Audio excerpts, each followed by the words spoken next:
achievement and service in memory of Fred Cody, the Berkeley bookstore owner and co-founder of the Northern California Book Reviewers.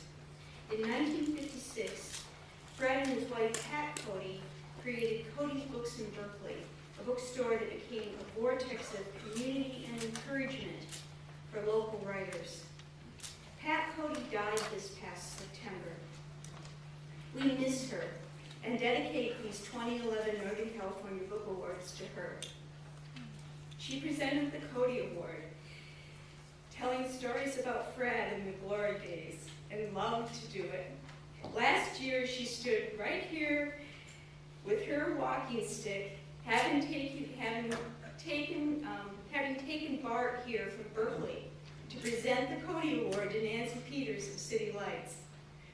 Other previous Cody recipients have included Alice Walker, MFK Fisher, Gary Snyder, Tilly Olson, Chanel Reed, Maxine Hahn Kingston. We need sort of a cheer with the pom-poms or something. Lawrence Berlin-Getty, Malcolm Margolin, Adrienne Rich, Wallace Stegner, Kay Boyle, Jessica Mitford, Al Young, and more. Today we add Tamim Ansary.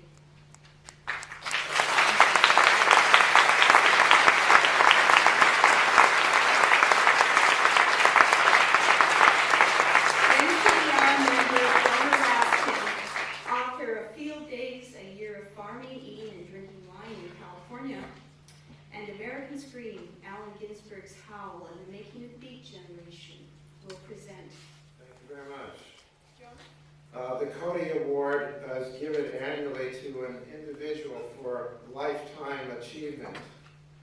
Tamim Ansary is still achieving, still writing, still very much in the midst of life, but he has already lived several kaleidoscopic lifetimes. Start with the more than 40 books that he's published.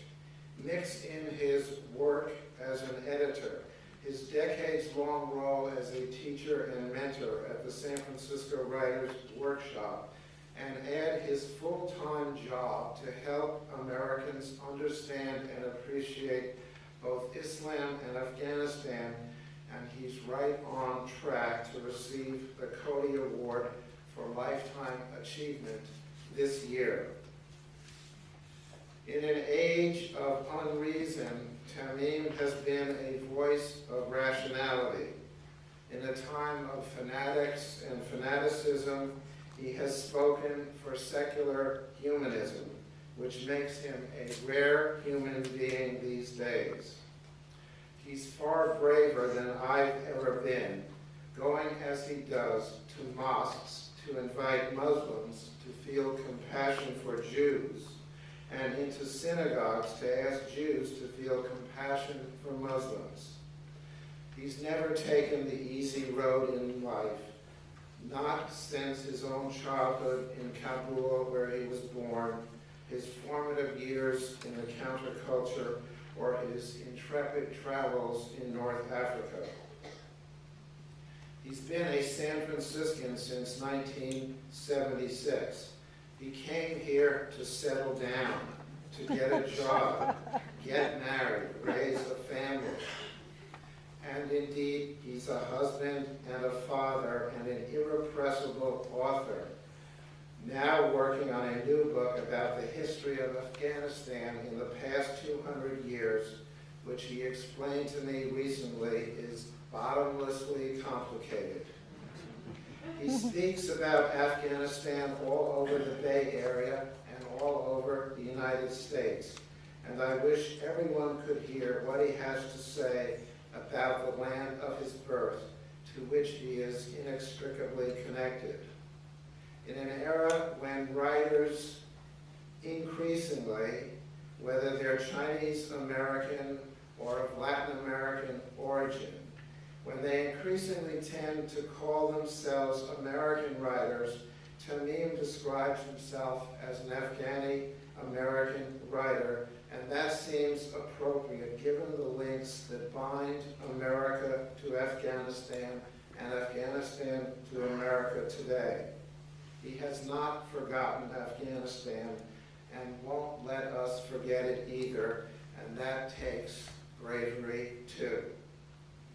The Fred Cody Award goes to him for his own individual achievement, and yet the award is also symbolic recognition of the many refugees, exiles, and transplants who have come to San Francisco and who have not only found jobs, gotten married, and raised families, but who have also added their vibrant voices to the chorus of Bay Area and California voices and helped to create a vital culture connected to the whole world.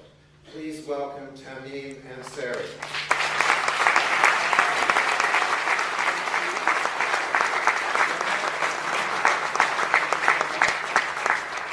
Thank you all. Really, to say that I'm honored and astonished and also intimidated would be an understatement.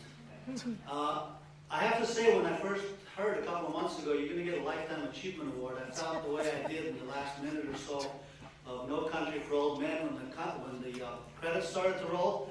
I said, "It's all over, really?" I'm just getting started here.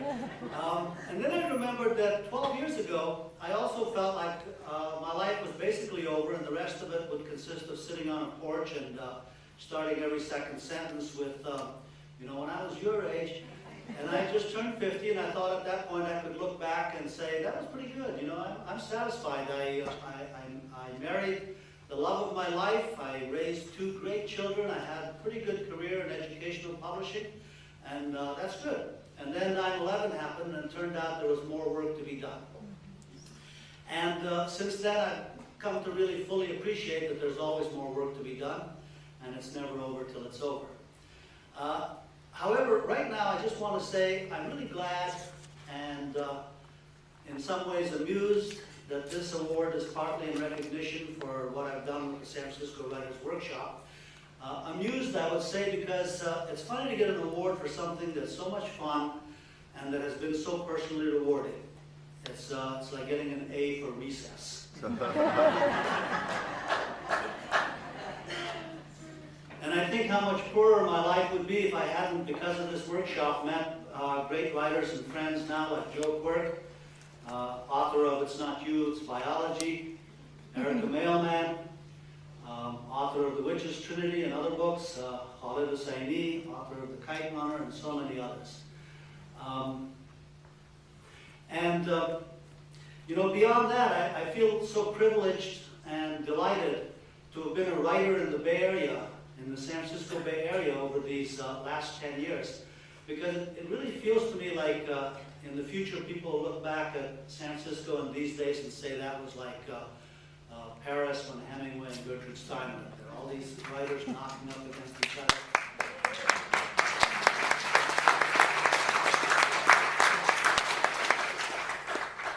And such a vital, wonderful writers community.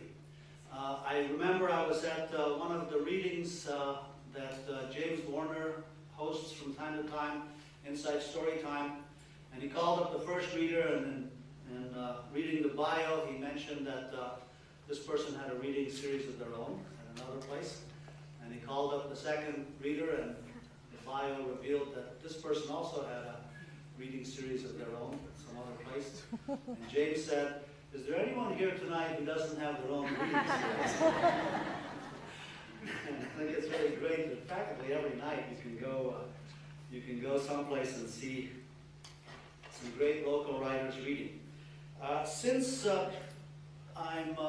this is not for any particular thing I've written, I'm just going to go ahead and read something from a book that I'm still working on, which is another memoir called Road Trip.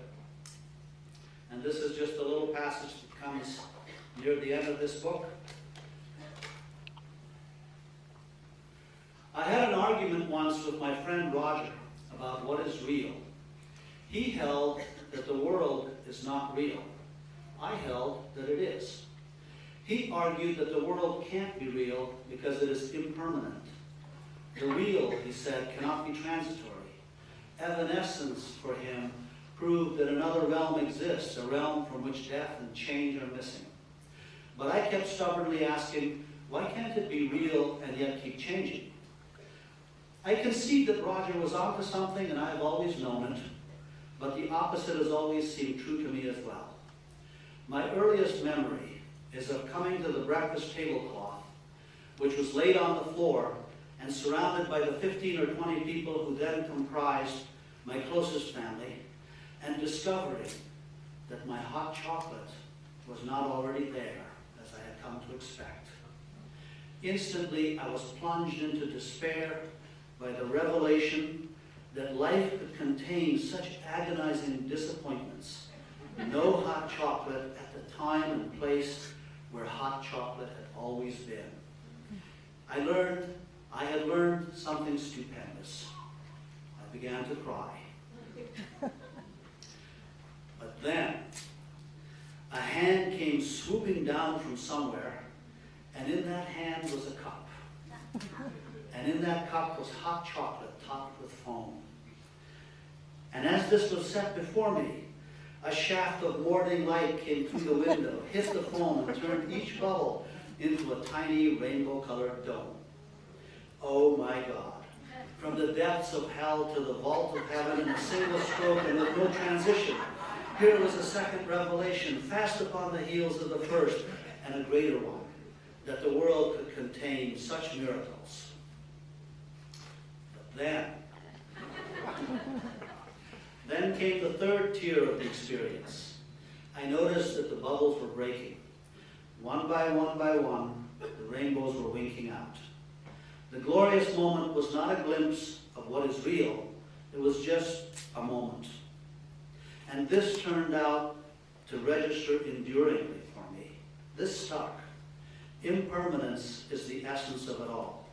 Moments, that's all there really is. And yet, each moment becomes part of a past that will never have happened any differently than it did. Inaccessible and unknowable though it be, the past is permanent. This life we're living is not the practice run. Every moment is real. Every moment happens only once and becomes eternal as we live it.